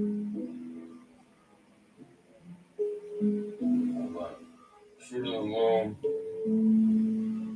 with the cornucopia. You can see the cornucopia on there. How long did he have them in the safe?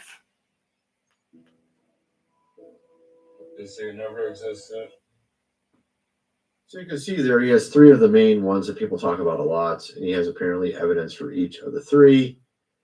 And I've seen other people talking about this as well, that this viral video showing physical artifacts, and I've seen them actually before. I've seen other ones just like this. Now, this is what he's referring to in regards to Fruit of the Loom. The brand says that there are no Fruit of the Loom with a cornucopia on it. That has always looked like this. But actually, there was even a guy who found an old newspaper cut An old in microfiche, at the library, found in an old newspaper. I don't know what year this is, 1960 or something, where it shows the evidence that indeed they did have a cornucopia. Let's see if we can check this out real quick. The news article, October 31st, 1995, cornucopia of job cuts, describing cuts in a Fruit of the Loom company. This tagline improbable.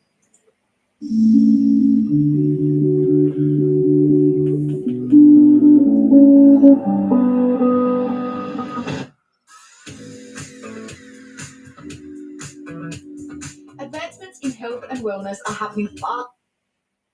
This logo's reality. Twitter user communicated Fruit of the Loom company. Is a true logo never had cornucopia response. Can't hear it. Cornucopia never existed. Even some of us are still convinced it's a thing, though. Some employees have retained their previous memories. Article by Billy Cox. The thing mentioned Samurai made 120 to 140 television commercials for Fruit of the Loom underwear. Then goes on to say, Fruit of the Loom logo was a cornucopia swollen with an apple, green grapes, purple grapes, and the green leaves. Cute. So you got another one. You got two right there. Here. Both. Morning 3 1-act plays by Israel Horovitz. Page 78. Fruit of the Loom uses an insignia, a cornucopia, I think. Published 1969. Book. Brothers Cave by David James Duncan. Published June 1st, 1996. Page 440. This is too good. When in fact the wire cutters have been wrapped in, then held up.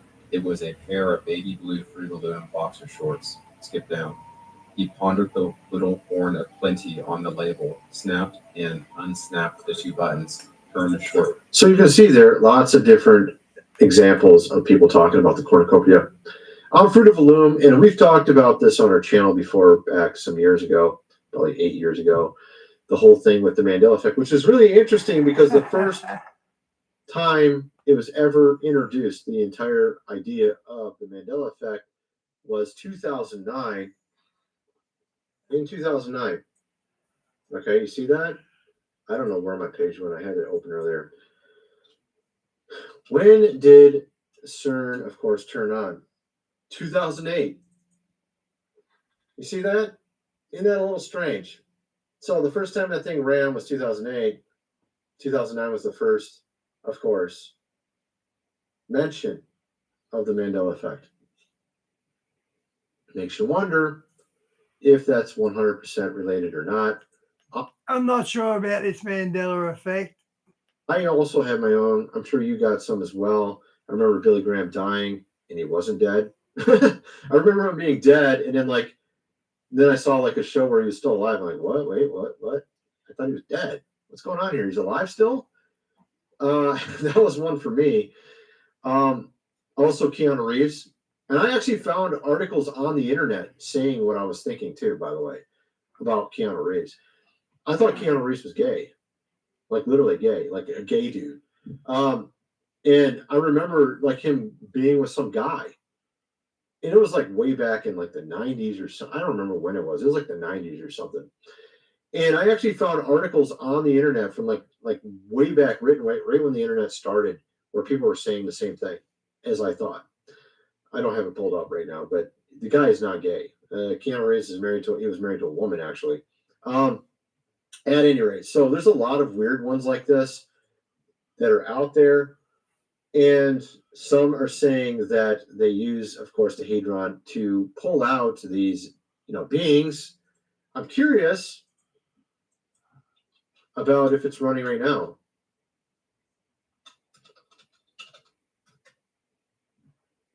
Okay. So it was shut down in 2022. It was restarted in April 2024 and again in 2025. Okay, when did they start it up in 2025? July 5th. So they turned it on July 5th. Biggest particle smash they've ever done. Is there going to be new Mandela effects? I bet you there are some. How much you want to bet there are? I'm sure there are. Does anybody mention any? I'm actually curious if there's any new ones, because I remember some of the stuff I covered back 10, 15 years ago. I had a video that got 12 million views about The Simpsons, and it was like Simpsons predictions. And actually, a lot of it came true, by the way. I should have kept that video. It had some copyright issue from the company, and I didn't know how to fix it, so I ended up deleting it. I had some copyright issue, and they like hit it hard. That was a long time ago, though. But I feel like I just know things are different. You ever get that feeling? Like you just know it's not the same timeline as it was then. And another thing about this whole thing with the Mandela effect is I have a researcher. He really looks into a lot. Hey, James, welcome to the channel. If you're gay, that's between you and God, not us. A lot of stuff. He used to be in the occult, by the way. My researcher, he became a Christian many years ago. He's been out of the occult for a long, long time, but he knows quite a bit about it. And when he was looking into some of this stuff, he was talking about how the devil has been trying to change or manipulate the timeline. And perhaps that is what part of this is. When they do these weird arches in cities like we talked about 8 years ago, now we got this one at the Great Pyramid. It's like a portal. When they turn on, of course, the Hadron, of course, Collider, all these things. Are they trying to manipulate, change, of course, time? We also have a certain project, which I've talked about recently, Looking Glass, where they can actually see what's in the future. And then they were actually able to manipulate it up till about 2012. And then after that, they were not able to do it anymore. Perhaps because they couldn't do it anymore, after 2012, they went towards using this instead, this Hadron, and maybe these portals that they try to do as well. I know it sounds crazy, but actually it does make sense when you start looking into it, because we even had certain emails that were, of course, leaked many years ago where they're talking about Gilgamesh and stuff like that. We're talking from people at the top. We're talking about specific, famous, politicians talking about this on their emails. Right? Like, why would they care about Gilgamesh's body? Like, why? Why would you care? Well, see, Gilgamesh was Nimrod. And actually, the entire religion of Egypt was likely... That's why the Iraqi war went down, the first one. Surrounding Gilgamesh. So Gilgamesh, he was buried near the Euphrates River, but they say that they actually exhumed his body and moved it to the Great Pyramid location. And it was between the Sphinx and the main Great Pyramid that they found a recessed down, what do you call it? Whatever, I can't even think of the word. Temple, whatever you want to call it, where they had the body that was put there. And it was found back in 1999. I don't even have all the stuff open. I've talked about this numerous times, though.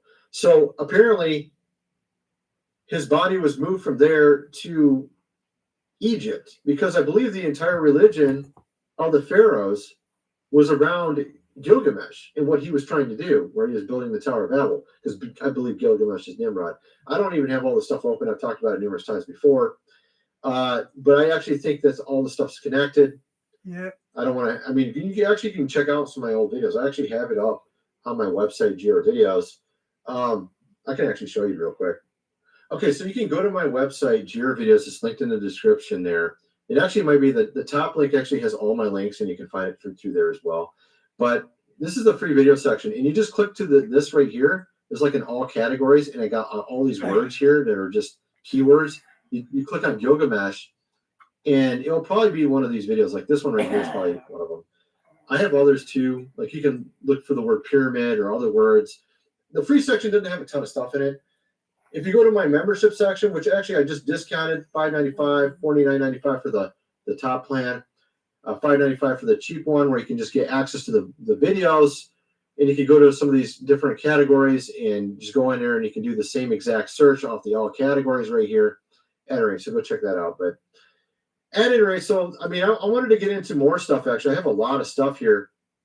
Like I showed you with the whole thing with AI, you have here Peter Thiel talking about the Antichrist, and he has this really backwards, like reverse psychology way of looking at the Antichrist, which is probably 100% not right. The Antichrist will talk about Armageddon all the time. He'll scare people, then offer to save them. So Peter Thiel's weird argument is if we just don't even try to be fear mongering and don't worry about anything, we won't have the Antichrist. Is basically his idea.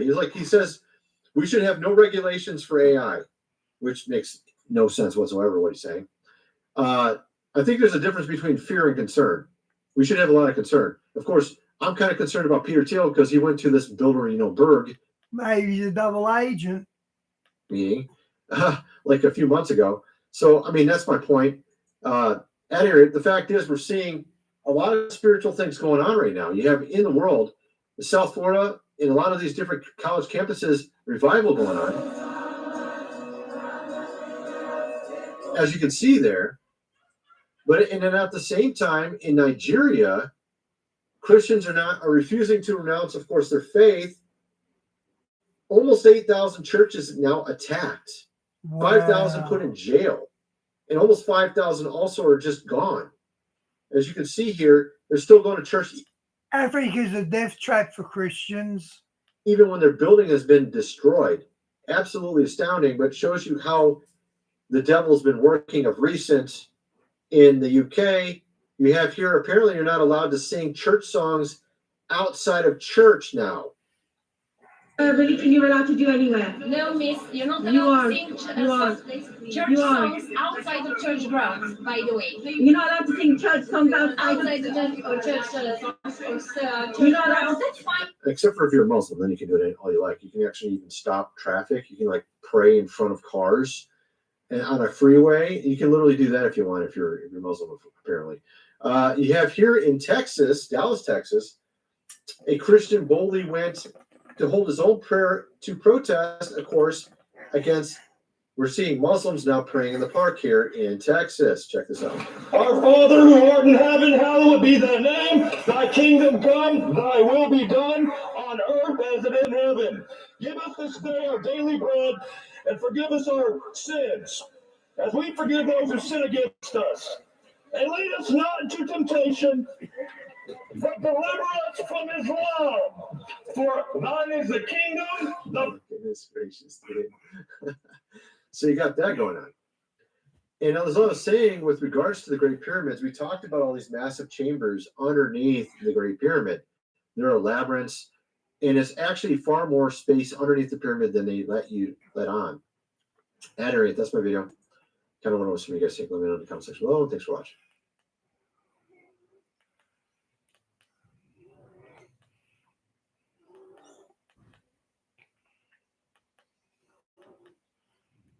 Hope you're all doing well. Kind of interesting. We're starting to see it play out on the various broadcasts like The View, Jimmy Kimmel. They're all saying it out loud, sort of kind of like the initial steps of this whole thing. We now have Chuck Schumer and what was just revealed that he is intending on doing, and it all comes back to a massive, of course, protest. It's pretty amazing. We're going to get into all that. We're going to get into what's going on with Microsoft. Really bizarre. I had to recently change my Windows 10 to Windows 11. That's one thing. There's also this massive Xbox debacle where they're charging double the price for an Xbox Game Pass. And then on top of that, $1,000 for a new system. It's getting absolutely bonkers. We'll get into that. We've got so many things to get into in this video. We're also going to get into some other curious things that are also happening. Another mysterious figure we've seen maybe 5 years ago come out and say that, oh, something else is going to happen. Another event. Another, again. We'll get into that. And actually, there's even more than this. We're going to get into also what's going on with this whole, just to get access to your bank account, you're going to have a digital ID. We'll get into that as well. Let's just keep going here. We'll start with Microsoft. Apparently now charging double for the Game Pass. And everyone's freaking out over it. Apparently, they're completely shutting down all of these different studios that make games and just have a dud after dud with their games as well. Check this out. Man, it's been a rough year for us Xbox fans, am I right? Between the record-breaking number of layoffs, the cold, sociopathic response to them from Xbox leadership. Bro, you got laid off? That's so crazy. Can you input your experience into our Oh yeah, this is so hilarious. Xbox executive suggests fired employees use Copilot AI to cope with Microsoft layoffs. Oh, you just lost your job. Go talk to this AI. She'll help you out. Yeah, they're replacing you with an AI, and then they tell you to go get advice from some sort of psychologist AI on how to cope. Yes, that's the kind of people we're talking about. AI chat model, thank you. By the way, go have sex with yourself. From the multiple high-profile game cancellations, including Perfect Dark and Everwild, the various and arbitrary studio shutdowns, such as one founded by John Romero. Dude, there's some huge ones that got shut down. It's absolutely insane, and it's all because, of course, AI replacing all these different studios, programmers with AI, no joke, literally, and then doubling the price on the Game Pass. Check this out. The reaction to this Game Pass price increase has been wild to witness. We are watching Xbox as a brand in its death knell. So let's dive straight into the agonizing death of Xbox. Or should I call this the inevitable destruction of Xbox? Welcome to... Either way, it's the same thing. The main reason Xbox was able to succeed at all was because Microsoft executives and all those out-of-touch people more or less left it alone. But now that Xbox leadership has been thoroughly infiltrated by Microsoft people, it's no longer Xbox. It's Microsoft Gaming. This console brand. And on top of that, I have trouble signing into my PlayStation, so if they do this with Xbox, I'd be stuck with not knowing how to use it.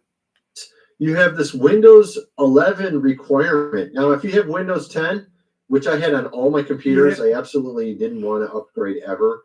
And I found out that basically this month they're ending all future updates to Windows 10. So basically you're screwed. Here we have Louis Rossman talking about this. You have angered us. First, you decided to make security updates to Windows 10 unavailable to consumers in the United States, the country that allowed you to become a $3 trillion company, while giving them for free to every Tom, Dick, and Harry in the EU. And now you have decided that users who use Windows 11 must have a Microsoft online account in order to use their local operating system. So basically, if you live in Europe, you can keep Windows 10 and get updates. But for some reason in America, you can't. And then also on top of that, Windows 11, you have to have an internet connection to even make an account. You can't even just set up a computer with Windows without internet at this point. And it reminded me of this video clip of our future, what it's going to be like maybe 5 years from now. Hey, how's it going? A cashier has asked me how it's going. How do I respond? Keep it short and light. Try something like... Good, and you? He said good and you. What do I say to that? Perhaps offer to assist him with something like... Are you looking for something I can help with?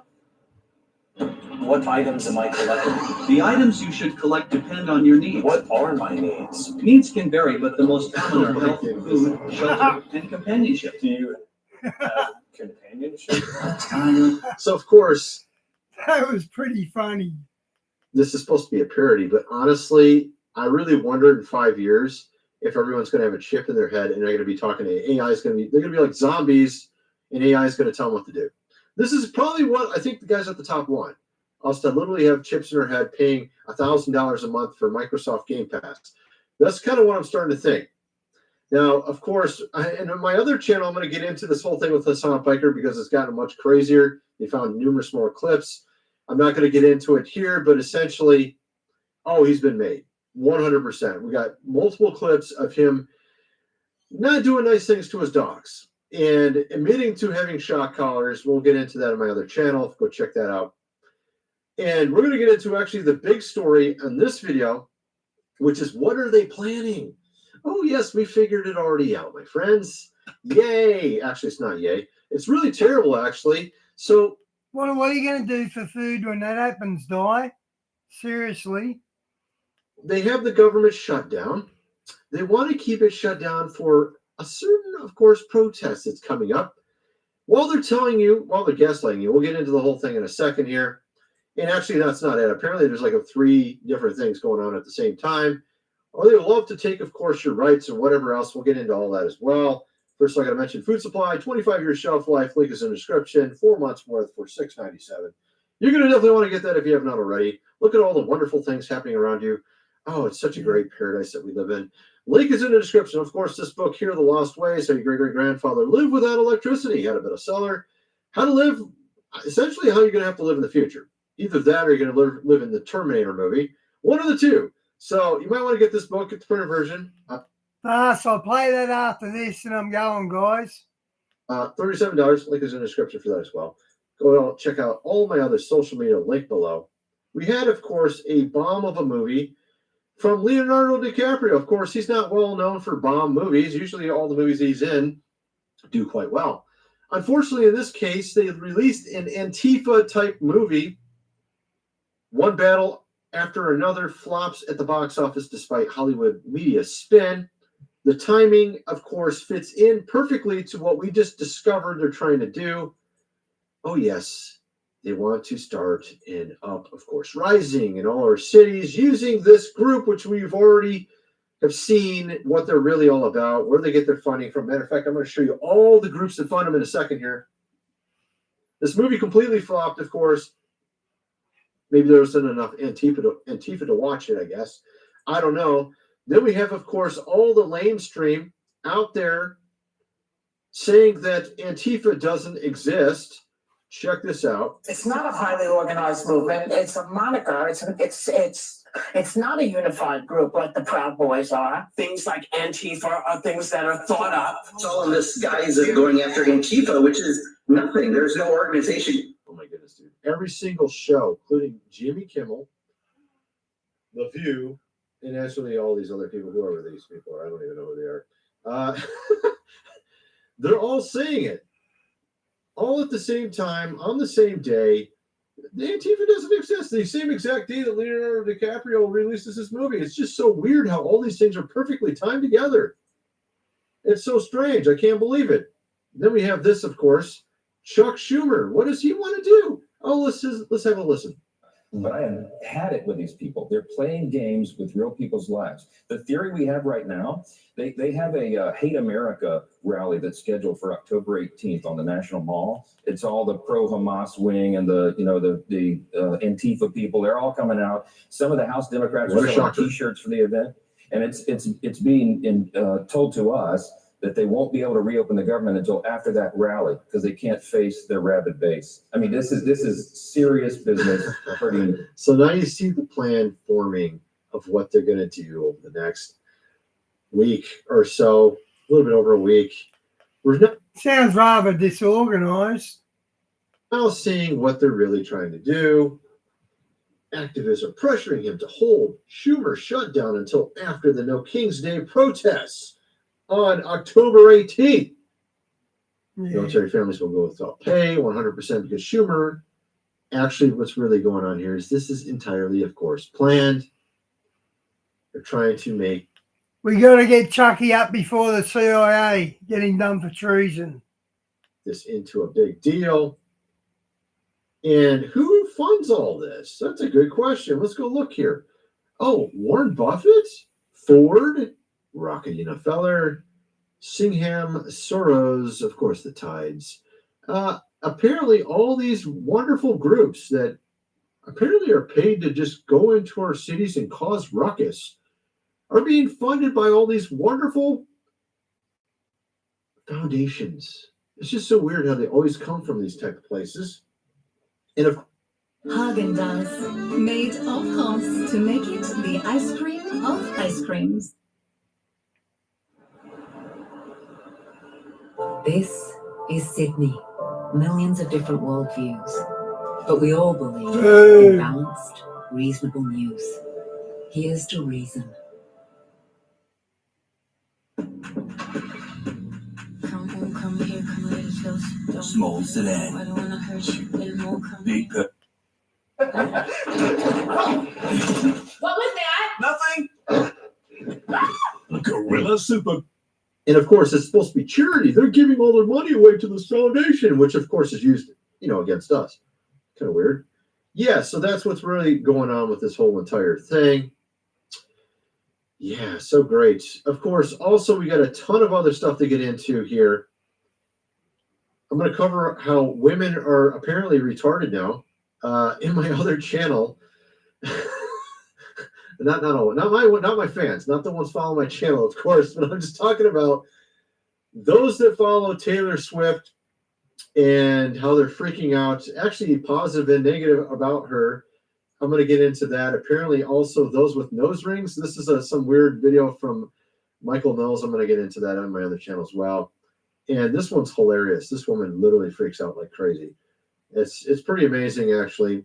What The whole thing with Taylor Swift. Apparently, she has Swifties freaking out because she's getting married in a positive note, also in a negative note, saying that she's now one of those on the right.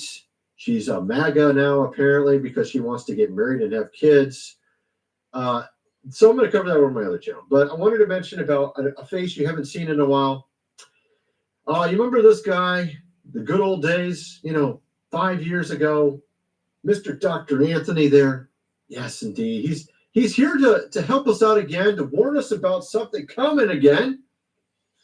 Inevitable future, of course, on the 5th anniversary of the whole from 5 years ago, former whatever, blah, blah, blah, director Anthony Fauci stated that another one of those things is going to happen again on a global scale. It's inevitable. And urged to sustain investments in surveillance. Oh, really? How does that help out? That's so weird. That's a weird one. That's just kind of weird there. Oh, yeah, got to get some of those solutions as well, on your arm. Oh, yeah, some great stuff he's got in store for us. Apparently, just in time, probably just right in time to warn us just in case it happens, right? Yeah, I don't know. I'm just kind of wondering what will happen next. So you got him coming out. You got Starmer in the UK talking about if you want to actually get money out of your bank account, you're going to need that digital ID. If you want a job, you might want to get the ID. If you want to get rid of all those illegals, of course, in your country, you're going to need the ID. Let's play this here.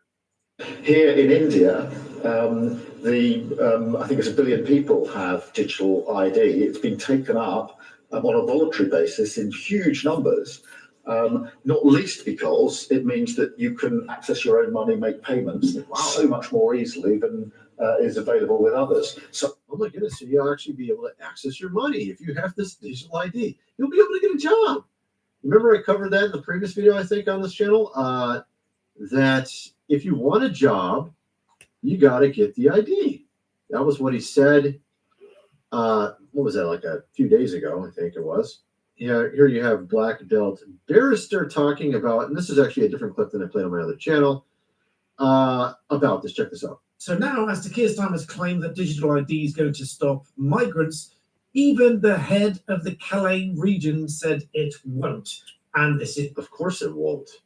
I mean, they literally hired BlackRock to take the boats from the illegals that have landed in the UK and return them back to France so they can be reused again to bring more over. That's what's going on. BlackRock is, of course, making sure they got boats so they can come over to the UK. And Starmer's telling you, look, if you get this ID, we won't have any more illegals in here anymore. Yeah, I don't really believe that. We've seen the two-tier system in that country. And yeah, this is ridiculous. Another ruse, of course. You have here, you'll need permission to access, of course, your own money. Keir Starmer has openly admitted the ID cards could be soon required just to access your own bank account. Oh, what a wonderful idea that these people at the top have. I'm sure they have all of our, they're thinking about you and I, our best interests in mind, right? Like all the other times. I've shown this picture numerous times at this point. Feminism.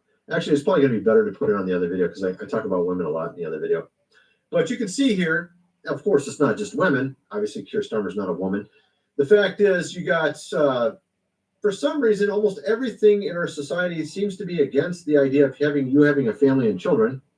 That's probably why our population is not doing too well. Fertility rates very much down in Europe and in America. And this is why you have to bring in the, of course, illegals. It's because you have to have people to replace those you haven't. Yep. because you have to have 2.2 children per family to simply maintain the same level of population. And that's exactly the motive for them doing it. And I'm pretty sure I covered this on this channel. I think I covered it on all my channels at this point. And Shoe on Head talking about a book that's went viral amongst younger women, Morning Glory Milking Farm, which is really pretty messed up. Here you have a pretty funny post on X. It's called Morning Glory Milking Farm. It's a monster bait romance about Glory, of course, holes. And apparently all the chicks are reading it now. I know, gross, right?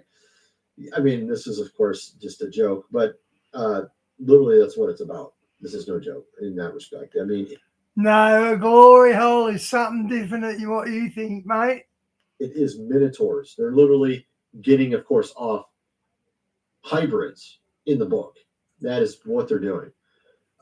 Pretty messed up, if you ask me. Of course, this went viral recently as well. Stefan Molyneux, he used to be a guy here on YouTube like 1 million years ago. The philosopher guy. Question sparks debate on Christianity in Western decline. Philosopher on October 10th posted a question why Christianity failed to protect the West. Well, I mean, I got some answers for that. I was on YouTube trying to talk about that 15 years ago. That's why I started my YouTube channel. It's because the church is so messed up. I think the church is messed up. And if the church is not on track, it clearly is not going to keep a country on track. I was talking about some of the things I saw wrong in the church way back when I started my account. And only now are people starting to realize it. Some of the stuff I was talking about back then. We were talking about the Apocrypha back then, how no one read it. No one knew what the Book of Enoch was. And these actually answered some of the questions and showed how ridiculous some of the apologetics on the Christian side were. Like they were trying to explain away, entire countries being, of course, destroyed in the Old Testament. You can't explain it away unless you understand that they are not human, that they're like minotaurs or like hybrids. That's why they got rid of them. They weren't human, right? So, I mean, there's a lot of things like that. There's a ton of other stuff, obviously, that I think the sex topic is a big deal. I think the church has completely ruined that one as well. And that's why the world is so messed up. That's why America is particularly so messed up. That's why you got this massive rainbow side. And then you got sort of the traditional people, is because I feel like the church screwed up so badly, it turned people off so badly that they all ran over to the other side. And I believe this is because the devil's in the church, literally trying to get people to run from the church, but with bad doctrine and bad ideas. And so the devil's inside the church and outside the church at the same time. And that's how he was able to do this. I talked about recently about how marriage and sex has been essentially looked down on in the church, for particularly in the side of church that we're seeing in the West, the Protestant and Catholic Church. They got their doctrine from St. Augustine, the Latin School of Theology, which if you actually go read some of their old writings, they would say it's the most ridiculous stuff in the world. And it explains why we have such a weird backwards way of looking at stuff. In the West, I mean, they would say like a minister can't, do it the night before with his wife because that was going to taint his sermon or something. They would say you can't do it in the light. You have to have the lights off. She has to be dressed. I mean, really? She got to be dressed too? I mean, this is the kind of ridiculous garbage they were teaching back from that school of theology, which St. Augustine came out of. And it led to the Catholic Church forbidding priests to marry. And priests were married. Even some of them had more than one wives. Back around the 900 AD. It was around 1140. It was 1139. 1139 when they forbid priests to marry at the Second Lateran Council under Pope Gregory VII. Pope Innocent II voided all current priest marriages, forced all new priests to divorce their wives. And it was all about church property because Pope Benedict VIII issued a rule prohibiting children of priests from inheriting property. So it was all about money and control. It was about the government controlling everything, essentially is what it was. So priests can't marry today because the government wanted money. It wanted power. And it actually is predicted in the Bible in 1 Timothy 4, Spirit expressly in the latter times, some shall depart from the faith, speaking lies and hypocrisy, forbidding to marry, commanding to abstain from meatless Fridays. So priests are actually supposed to be married. If you look at 1 Timothy 3, one chapter before that, it tells you that deacons, bishops, ministers should be husbands of one wife. Then it says one chapter later, but guess what? In the latter times, people will say you can't marry if you're a priest. Oh, look, it happened, just like it says in Scripture. Literally predicted, and no one sees this. No one knows this prophecy for some reason. It's really strange. This is why our church is so screwed up. This is why the world's so screwed up. If the church is screwed up, the world will. The church is sort of the dam holding back the evil in our society. And if the church is off track, it doesn't hold anything back. And that's why our society. I'm out after this as well, guys. Is so screwed up. I think that's the answer to Stephen Molyneux and what he said. At any rate, so that's my video. God bless, guys. Thanks for watching.